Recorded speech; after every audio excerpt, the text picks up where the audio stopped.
Assalamu alaikum wa rahmatullahi wa barakatuh, everyone. Welcome back to the Faith Revival. So if I was to ask you what is the most dangerous thing to your iman, what's the biggest threat? You might think about circumstances, major sins. You might think social media. You might think of bad friends. You'll think about certainly things that are haram, things that are forbidden and prohibited, and some of the things that we've already spoken about, right? Like adultery, fornication, drinking alcohol, theft, all these things that we said that iman would even depart from a person if they are guilty of these things. But listen to what the Prophet ﷺ said is the greatest threat to a person's iman. So the Prophet ﷺ says in this hadith that's narrated in At-Tirmidhi, he says, مَا ذِئْبَانِ جَائِعَانِ أُرْسِلَا فِي غَنَمٍ بِأَفْسَدَ لَهَا مِنْ حِرْصِ الْمَرْءِ عَلَى الْمَالِ وَالشَّرَفِ لِدِينِهِ.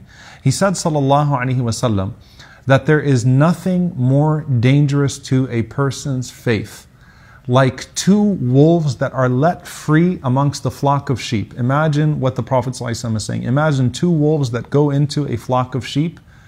He said, sallallahu alaihi wasallam, the two most dangerous things, those two wolves to your faith being the sheep, are the love of wealth and the love of fame that a person has. The love of wealth and the love of fame are the two most dangerous threats to your iman, to your faith.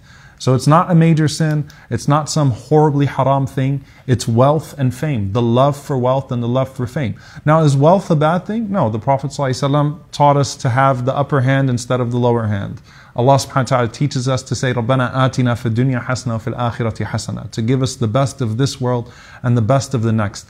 But if a person has an uncontrollable desire for this world, for materialism, and they constantly pursue more and more and more wealth, then they're going to find themselves in a situation where they will resort to unethical things, where they will start to place expectations in that wealth, and that will distance themselves from Allah subhanahu wa ta'ala.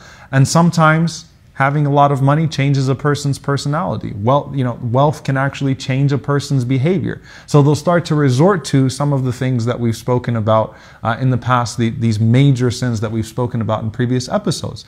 And then the desire for fame. If I want to be famous and it's all about the fame, then a person starts to resort to unethical behavior to get that fame. Or when a person gets that fame, once again they change and they find it very easy to resort to some of the major sins that have been described. So what's the solution? Number one, the uncontrollable desire for wealth. The Prophet ﷺ gave us a few things to deal with materialism. First, he taught us ﷺ charity. It sounds simple enough, but if you dictate on yourself to give a certain amount of charity every time you earn, then it's going to be routine and it'll be already baked into anything that you're going to receive. Number two, the Prophet ﷺ taught us not to be extravagant. So the difference between needing something and wanting something, to check your extravagance.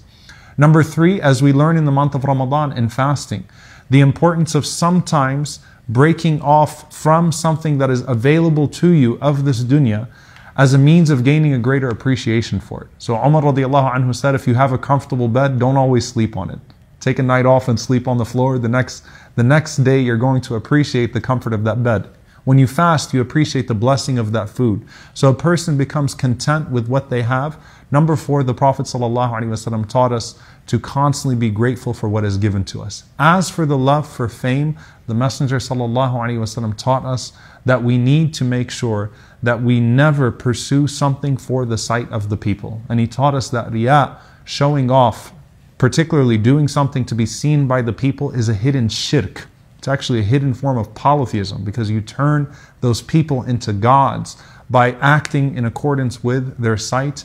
And essentially what we learn from our scholars of tazkiyah, our scholars of spirituality, Ibn al-Qayyim rahimahullah says, a person has to make the sight of Allah more beloved to them than the sight of the people. So secret good deeds, essentially try to get famous in the sight of Allah subhanahu wa ta'ala and with the angels that He boasts to, and forget about being famous with the people. So again, the two wolves that are let out on sheep that would destroy a person's iman are an unchecked love of wealth and fame. May Allah subhanahu wa ta'ala protect us from both, and may Allah subhanahu wa ta'ala grant us the wealth and the fame of the hereafter in the presence of His angels and our Messenger sallallahu alaihi wasallam. Allahumma ameen. See you all next time inshaAllah. Assalamu alaikum wa rahmatullahi wa barakatuh.